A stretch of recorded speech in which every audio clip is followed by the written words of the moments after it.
लगातार चौका माड़ पर निज उपर को नियंत्रण हराइले सिराज। सीमित आद को फिंगिले बॉल रागिले दर्शक। भारत और ऑस्ट्रेलिया मध्य ICC World Test Championship 2021-23 final मुकाबला इंग्लैंड ओभाल खेला जाउछि। मैच द्वितीय दिन में Australia star batter Steve Smith शतक हासिल कर सिराज ओभर में स्मिथ लगातार 2टी चौका मारी शतक पूरण करते, किंतु सिराज को यही कथा पसंद आसी नथिबा जणा पड़ुछि।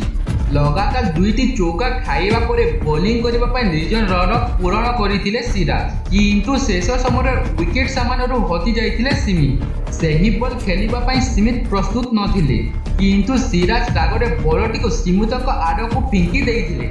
एही घटना पर सिराज को बेस्ट समालोचना करा जाउछि। एही घटना पर सिराज एवं स्मिथ मध्य कटाकटी मध्य होइतिला।